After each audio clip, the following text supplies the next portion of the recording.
기획재정부는 현재 91개의 부담금을 전면 개편해 주기 바랍니다.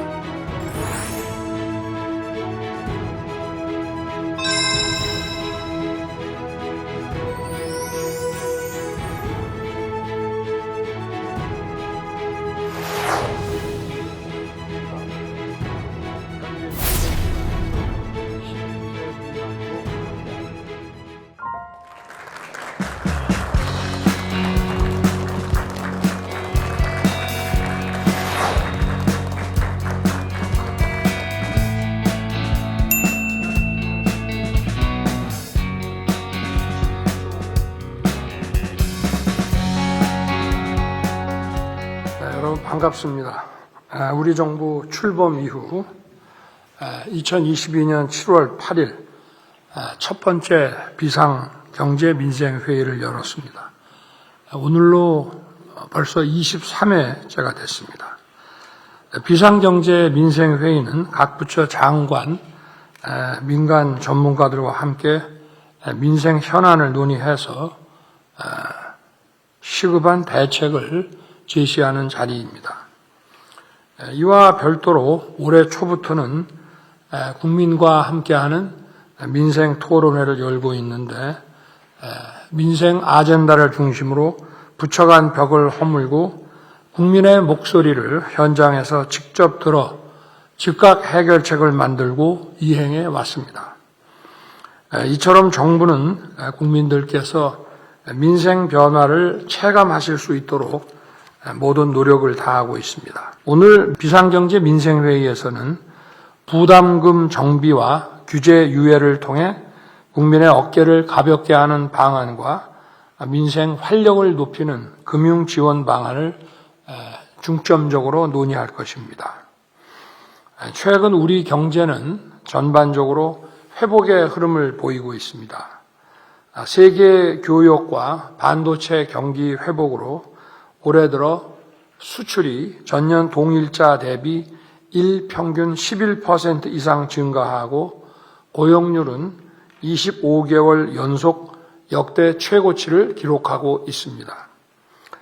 첨단 신산업을 중심으로 기업의 투자들도 크게 확대하고 있습니다. 지난 1월 15일 수원에서 열린 제3차 민생토론회에서 삼성과 SK가 반도체 메가 클러스터 조성을 위해 47년까지 622조 원의 투자 계획을 발표한 데 이어 오늘 현대차 그룹은 차세대 모빌리티 등 분야에서 향후 3년간 68조 원을 투자해서 약 20만 개의 일자리 창출 계획을 발표했습니다. LG그룹도 AI, 바이오 등 미래 전략 산업을 중심으로 향후 5년간 100조 원을 국내에 투자할 계획임을 발표했습니다. 쿠팡도 27년까지 3년간 물류 인프라 확충에 3조 원 이상을 투자하여 산간과 도서 지역에 이런 무료 배송 범위를 확대하기로 발표한 바 있습니다. 이와 함께 1분기 외국인 직접 투자도 이미 지난 3월 25일에 60억 불로 이미 사상 최고치를 넘어섰습니다. 이러한 경기 회복세가 민생 경기 전반으로 빠르게 퍼져나갈 수 있도록 정부는 국민의 부담을 덜어드리고 소득을 증가시키기 위해 최선을 다하겠습니다. 이를 위해 먼저 부담금을 정비하고 관리 체제를 강화하겠습니다. 저는 지난 1월 16일 금년도 제4회 국무회의에서 모든 부담금을 제로 베이스에서 검토할 것을 지시했습니다. 부담금은 특정한 공익사업을 위해 국민과 기업이 부담하는 그림자 조세입니다. 국민 건강 증진이나 환경 보전과 같은 긍정적 외부 효과가 있는 부담금도 있습니다마는 세금에 묻지 않은 부담에도 불구하고 부과되는 사실조차 잘 모르는 부담금도 많이 숨어 있습니다. 2002년 부담금 관리 기본법을 제정해서 국가가 부담금을 관리해 왔습니다만 여전히 국민과 기업들에게 상당한 부담이 되고 있는 것이 현실입니다.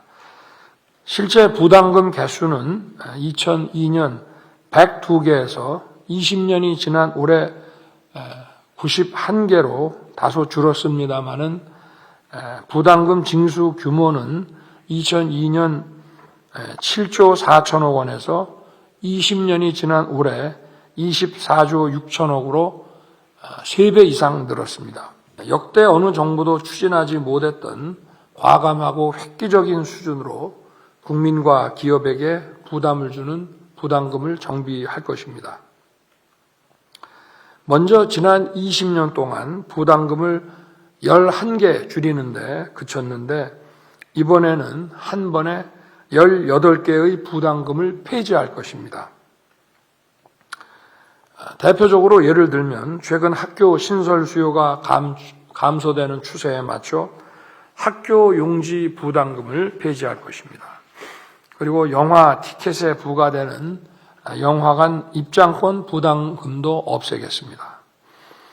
당장 폐기하기 어려운 14개 부담금은 금액을 감면해서 국민의 부담을 확실하게 덜어드리겠습니다.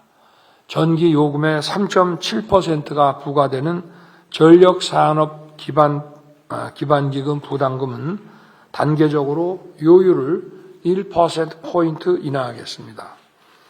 해외 출국할 때 내는 출국 납부금은 11,000원에서 7,000원으로 내리고 면제 대상도 현재 2세 미만에서 12세 미만으로 확대할 것입니다.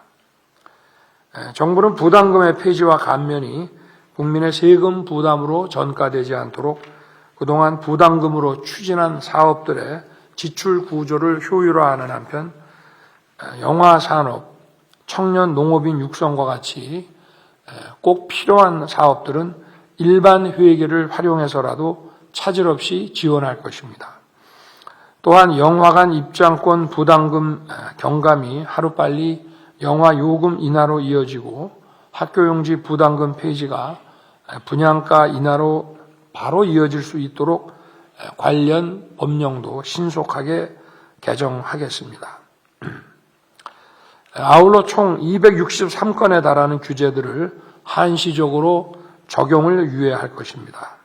이번에 시행되는 한시적 적용 유예는 기존 규제의 틀은 유지하면서도 민생 개선과 투자 확대를 위해 꼭 필요한 분야에 2년 동안 규제 적용을 유예하는 방안입니다.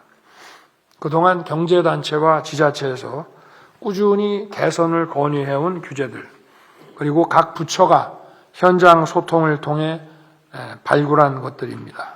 이러한 규제들은 정책 목적이 있어서 당장 폐지하기는 어렵지만 규제 적용을 유예하는 과정에서 부작용이 없으면 폐지할 것은 폐지하고 손 볼 것은 개선하겠습니다.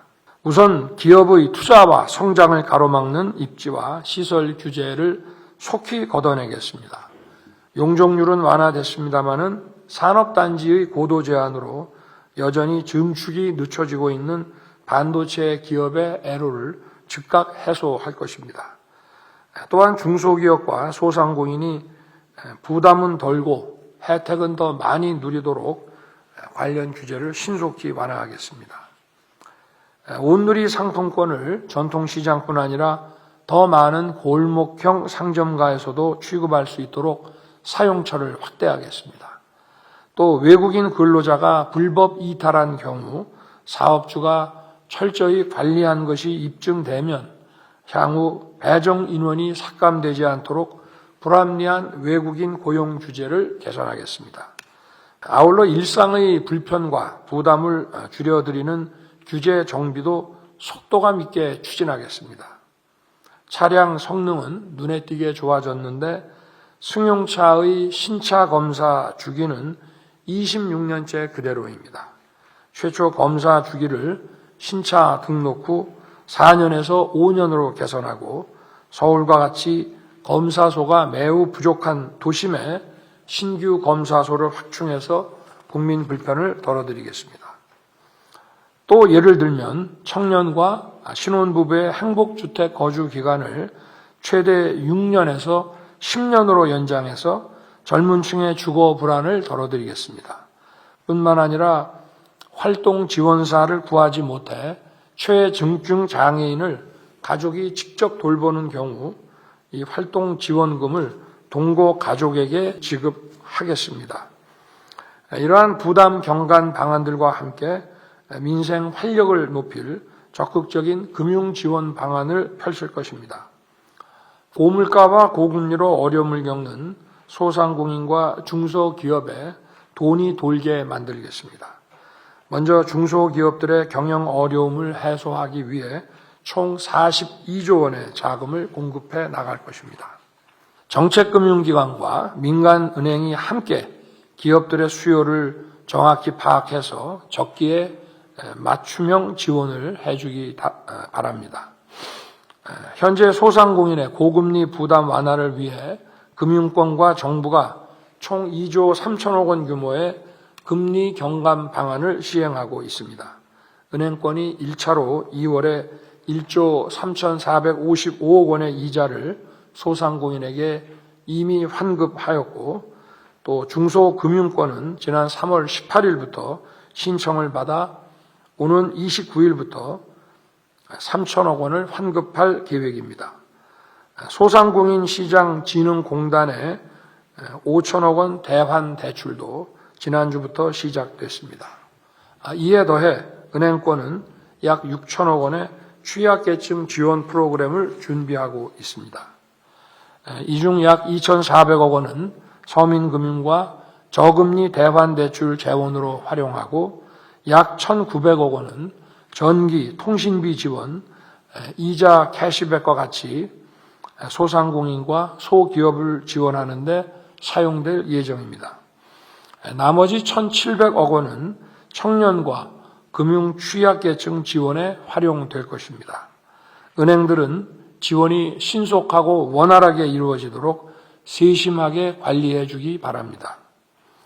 아울러 정부는 부동산 PF 관련 리스크를 철저히 관리하는 한편 사업성이 충분한 정상사업장이 금융 리스크에 빠지지 않도록 충분한 자금을 공급할 것입니다.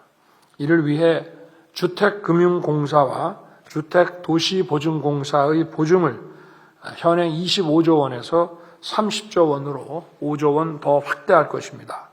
또한 PF 정상화 펀드 지원 대상을 현재 부실 우려가 있는 사업장에서 일시적인 자금 애로가 있는 정상 사업장까지 확대할 것입니다.